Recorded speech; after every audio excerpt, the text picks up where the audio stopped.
당신이 지금 보게 될 영상은 역사상 가장 잔혹한 사건에 대한 기록입니다. 하지만 동시에 인류가 저지를 수 있는 가장 크고 멍청한 오판의 기록이기도 합니다. 만약 이 전쟁이 일어나지 않았다면 약 5천만 명의 목숨이 살아남았을 것이고 오늘날 우리가 사는 세계 지도는 완전히 달랐을 겁니다. 2차 세계대전은 단순히 전쟁이 아닙니다.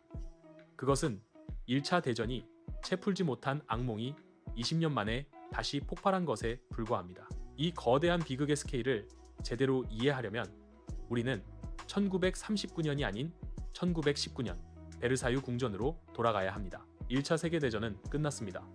그러나 승전국들은 독일에 숨 쉴 틈조차 주지 않았습니다.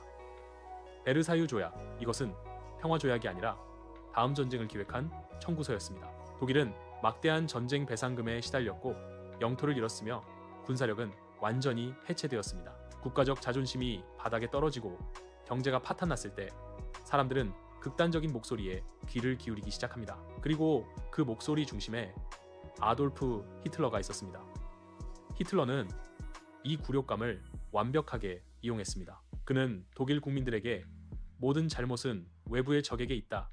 우리는 다시 위대해져야 한다고 속삭였습니다. 하지만 그가 무력하게 성장하는 동안 영국과 프랑스를 포함한 서방 연합국들은 뭘 했을까요? 그들은 유화 정책, 즉 appeasement이라는 이름의 치명적인 자만심에 빠져 있었습니다. 히틀러가 라인란트를 재무장하고 오스트리아를 합병하고 심지어 체코슬로바키아에 주데텔란트를 요구했을 때도 서방 국가들은 평화를 지킨다는 허울 좋은 명분 아래 굴복했습니다. 그들은 히틀러가 이것만 가지면 만족할 것이라고 믿었습니다. 그들의 가장 치명적인 오판은 독재자의 욕망에는 한계가 없다는 사실을 망각한 것입니다. 1939년 9월 1일 폴란드를 향한 전격전 블리츠크리크가 시작됩니다.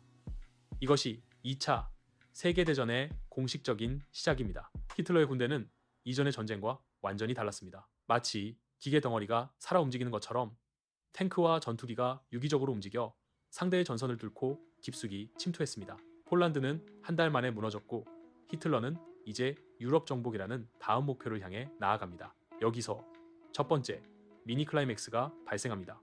바로 프랑스의 굴복입니다. 프랑스는 1차 세계대전의 영웅적인 방어선, 마지노선을 철통같이 믿고 있었습니다. 그들은 독일이 벨기에를 거쳐 우회할 것이라 예상했지만 히틀러는 보란듯이 아래된 숲이라는 그 누구도 예상치 못한 곳을 뚫고 지나갔습니다. 불과 6주, 유럽 최강국 중 하나였던 프랑스가 항복문서에 서명했습니다. 이때 유럽인들이 느꼈던 심리적 충격은 상상할 수 없습니다. 히틀러는 무패의 신화였고 역사는 순식간에 그의 소나귀에 들어간 것처럼 보였습니다. 이제 히틀러의 다음 목표는 영국이었습니다. 영국 본토 항공전 배틀 오브 브리튼이 시작됩니다. 영국 수상 윈스턴 처칠은 고독했지만 결연했습니다. 그는 공습으로 폐허가 된 런던 거리에서도 우리는 절대 항복하지 않는다고 외쳤습니다. 독일 공군 루프트바페는 영국을 무릎 꿇리려 했지만 영국의 레이더 기술과 공군의 결사 항전 앞에 결국 히틀러는 영국 상륙 작전을 포기합니다. 이것은 히틀러가 전쟁 기간 동안 처음으로 겪은 좌절이었습니다. 그리고 이 좌절은 그를 더욱 광기 어린 결정으로 몰아넣습니다. 히틀러는 영국을 굴복시키지 못하자 그의 가장 잔혹하고 거대한 오판을 저지릅니다. 바로 소련 침공 바르바로사 작전입니다. 이것이 두 번째이자 가장 중요한 미니 클라이맥스입니다. 1941년 6월 300만 명이 넘는 병력이 무려 3,000km의 전선을 따라 소련을 향해 쏟아져 들어갔습니다. 당시 히틀러는 소련과의 불가침 조약을 맺은 상태였습니다. 이 배신은 스탈린에게 엄청난 충격이었습니다. 스탈린은 자신의 군대가 충분히 준비되지 않았음을 알고 있었기에 당황했지만 히틀러는 승리를 확신했습니다. 히틀러는 나폴레옹이 겪었던 러시아의 겨울을 무시했습니다. 그의 계획은 눈이 내리기 전에 스탈린을 무너뜨리는 것이었습니다. 처음에는 성공하는 듯 보였습니다. 독일군은 수많은 포로를 잡고 레닌그라드와 모스크바를 위협했습니다. 그러나 그들이 깊숙이 들어갈수록 보급로는 길어졌고 러시아의 진흙탕과 얼음은 독일 기계 문명을 집어삼키기 시작했습니다. 결국 전쟁의 향방을 완전히 바꾼 악마의 교차로 스탈린그라드 전투가 발발합니다. 스탈린그라드는 도시 하나를 둘러싼 싸움이 아니라 자존심 대 자존심, 파시즘 대 공산주의의 극한 대결이었습니다. 영하 40도의 지옥 속에서 독일군과 소련군은 건물 이잔에 하나를 놓고 피를 흘렸습니다. 여기서 인간성이란 존재하지 않았습니다. 단지 생존과 명령만이 존재했습니다. 결국 독일 제육군은 포위되었고 히틀러는 항복을 거부했습니다. 이 전투는 독일의 대패로 끝났고 이 순간부터 동부 전선의 주도권은 영원히 소련에게 넘어갔습니다. 히틀러의 광기가 나폴레옹의 실수를 반복하면서 독일은 사실상 승리할 수 없는 전쟁에 돌입한 것입니다. 같은 해 1941년 12월 태평양에서도 불길이 치솟습니다. 세 번째, 미니 클라이맥스, 진주만 공습입니다. 일본은 동아시아에서 제국주의적 확장을 계속하고 있었고 이는 미국의 석유 금수 조치로 이어졌습니다. 일본은 이 봉쇄를 뚫기 위해 미국 해군의 핵심 기지를 선제 타격하는 도박을 감행했습니다. 진주만 공습은 전술적으로는 성공했지만 전략적으로는 일본의 가장 큰 실수였습니다. 이로 인해 중립을 지키려던 미국이 전쟁에 전격적으로 참전하게 됩니다. 미국의 압도적인 생산력, 병력, 그리고 물량은 유럽과 아시아 전체의 전세 균형을 영원히 무너뜨리는 결과를 가져왔습니다. 이제 전쟁은 명백한 세계대전이 되었습니다. 유럽에서는 연합군이 북아프리카를 확보하고 이탈리아 본토로 상륙했습니다. 그리고 마침내 메인 클라이맥스가 시작됩니다. 1944년 6월 6일 D-Day, 노르망디 상륙작전입니다.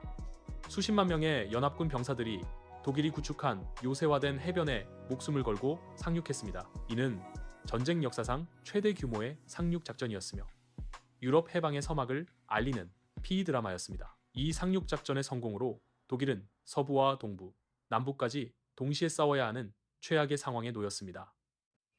베를린이 함락되는 것은 시간 문제였습니다. 1945년 4월 소련군이 베를린에 입성하자 히틀러는 자신이 만들어낸 지옥의 마지막 장면을 피하기 위해 지하 벙커에서 자살합니다. 나치 독일은 결국 무너졌습니다.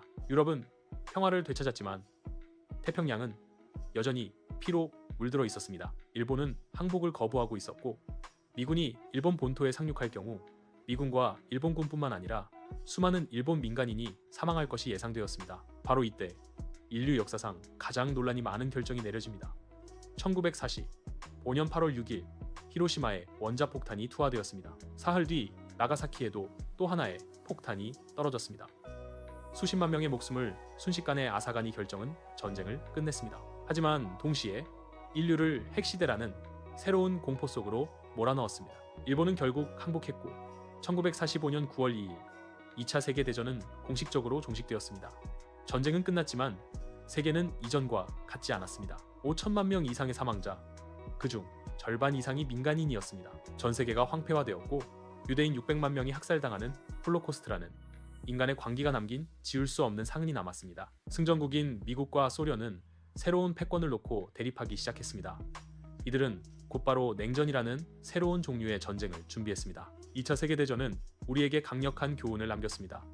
그것은 광기에 찬 독재자 한 명이 세상을 파멸시킬 수 있다는 단순한 사실이 아닙니다. 더 근본적인 교훈은 평화를 지킨다는 명분 아래 독재와 폭력을 방관하고 무시했던 서방 세계의 오만하고 이기적인 계산이 결국 전 세계를 불바다로 만들었다는 것입니다. 우리는 2차 세계대전의 비극을 단순한 역사적 사건으로 치부해서는 안 됩니다. 그것은 현재 우리가 살고 있는 세상의 모든 질서, 모든 국가의 경계, 그리고 우리가 누리는 모든 평화가 얼마나 불안하고 취약한 토대 위에 서 있는지를 끊임없이 경고하는 인류의 뼈아픈 기록입니다. 우리는 이 잔혹한 대서사를 통해 이 세계를 다시는 오판과 광기에 내맡기지 않을 용기를 배워야 합니다.